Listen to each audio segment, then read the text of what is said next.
podcast hari ini kita kehadiran salah satu narasumber untuk topik podcast kita hari ini tentang entrepreneur. Bagaimana kabarnya Ibu? Alhamdulillah baik Bu Dewi. Ya baik juga baik. Ya saya baik Bu. Terima kasih ya Bu atas waktu yang telah diberikan untuk podcast hari ini. Kita akan belajar tentang entrepreneur. Untuk yang pertama kita ada beberapa pertanyaan ya. Untuk Ibu Ariel yang pertama adalah apakah yang melatar belakangi Ibu Ariel untuk turut andil dalam bagian menjadi entrepreneur? Yang melatar belakangi ya Mbak. Iya. Yang pertama mungkin karena saya pernah ikut seminar ya Mbak ya. Karena ikut seminar itu rata-rata di Indonesia itu masyarakat yang baru menjadi pengusaha itu hanya sekian persen. Saat itu masih sekitar 1,5%, belum sampai 5%. Nah, kemudian yang kedua, mungkin saya masih jadi pegawai ya. Ternyata jadi pegawai ya hanya begitu saja. Nah, menurut saya begitu. Bagaimana saya bisa mendapat income lebih selain pasif income seperti di pabrik atau di tempat yang lain? Akhirnya saya mencoba untuk bisnis yang sesuai dengan passion saya atau sesuai dengan hobi saya. Jadi begitu yang melatar belakangi Mbak. Jadi intinya harus keluar dari zona nyaman. Oh iya. Ya, supaya ada passion ya Bu ya. Iya.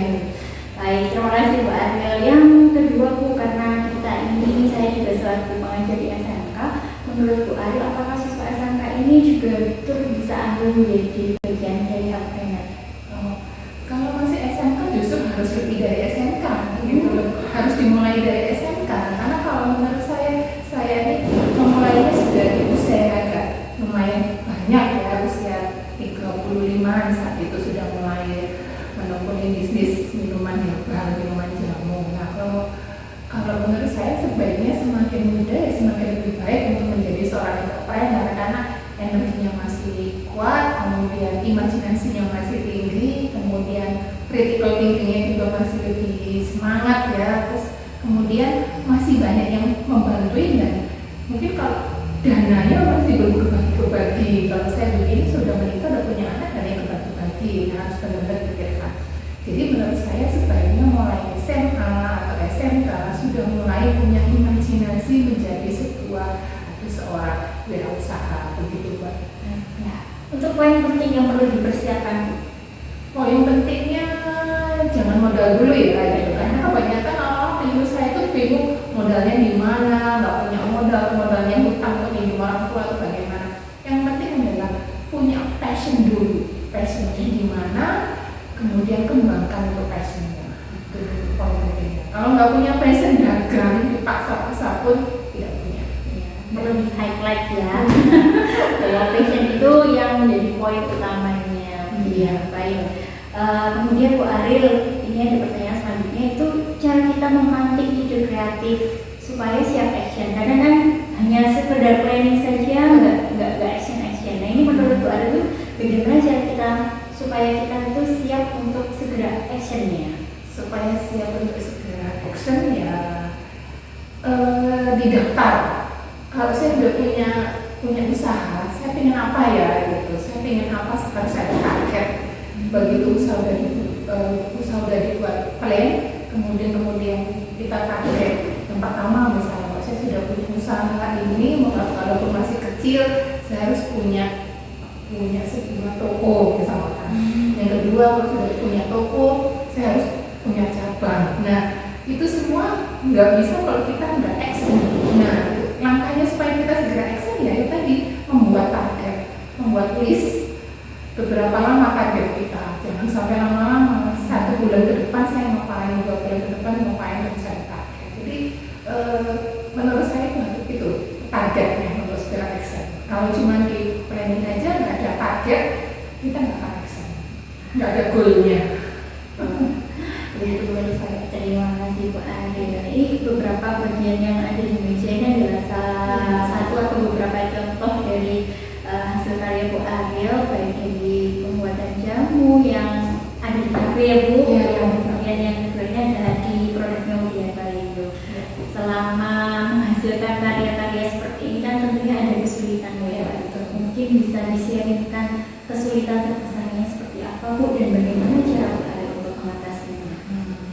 Kesulitan terbesar saya, nah saya pada waktu membuka kafe jamu ini adalah saat-saat adanya COVID Mbak Dewi. Nah situ mulai masalah besarnya muncul. Apa itu masalah besarnya? Menjual secara offline itu ternyata tidak bisa hanya offline saja, kita harus berpikir secara online. Tapi kalau kita hanya berpikir secara online juga nggak bisa, jadi semuanya offline dengan online itu harus tetap jalan. Nah kemudian saya bukan generasi milenial yang canggih teknologi ya Mbak Dewi. Nah situ masalah saya harus segera action, saya harus belajar bagaimana ya jualan online itu. Di situ masalah saya yang saya hadapi untuk saya sendiri, karena saya punya kafe jamu, saya tidak mewajibkan semuanya SDM saya harus bisa jualan online. Karena kalau saya ketergantungan sama SDM saya, otomatis bisa-bisa kafe saya nggak jalan. Nah akhirnya saya sendiri harus bisa jalan, saya SDM saya juga punya target harus bisa jualan online. Kemudian yang kedua adalah SDM. Nah SDM saya rata-rata SDM yang milenial. Nah SDM milenial itu inovasinya tinggi, kreativitasnya tinggi, tapi kadang-kadang nggak bisa bertahan di proses. Nah jadi nggak sabar menunggu orang datang untuk beli. Nah itu masalah saya di situ SDM. Jadi mengajak SDM untuk berjuang untuk agar produknya laku itu nggak gampang ternyata. Jadi saya butuh SDM yang benar-benar passionnya berdagang. Kalau SDM-nya bukan passion berdagang, susah sekali melakukan penjualan. Jadi masalahnya di situ. Nah, bagaimana saya memecahkan masalahnya? Saya jadi leader, menjadikan contoh, memberikan mereka saran-saran, langkah-langkah, misalnya cara menjual bagaimana, cara mengedukasi bagaimana, menjual tidak hanya harus menunggu orang datang, tapi kita menjemput bola. Nah, seperti itu bisa. Itu salah satu cara. Saya sendiri harus menjadi leader atau contoh untuk SDM. Luar biasa Mbak Ariel ya. Nah, baik, untuk kalian semua calon para SDM ini bisa dipersiapkan beberapa informasi yang sudah disampaikan Bu Ariel agar bisa eksis dan menjadi healthpreneur yang sukses. Mungkin terakhir Bu bisa disampaikan kepada siswa kami ataupun audiens lainnya bagaimana untuk pesan-pesannya sebagai generasi muda yang bisa peduli terhadap kesehatan atau tentang dunia healthcare. Terima kasih. Kalau pesan-pesan saya, karena saya dari orang kesehatan, dari farmasi dan apoteker, ayo kita kembangkan budaya minum jamu dan kita gerakkan budaya hidup sehat. Budaya hidup sehat itu tidak hanya bisa ditulis dengan sebuah kata-kata atau slogan, tapi harus kita action.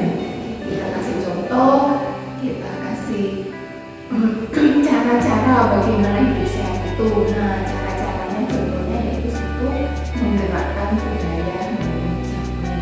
Kemudian kedua, pesan saya, ayo kita kembangkan wirausaha untuk membuka kafe jamu misalnya, atau membuka yang bisa sebagai fasilitas masyarakat yang membutuhkan pekerjaan.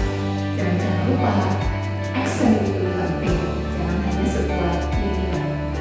Begitu dari baik, terima kasih banyak atas informasi dan tipsnya. Semoga kita semua termotivasi menjadi healthpreneur. Terima kasih Bu.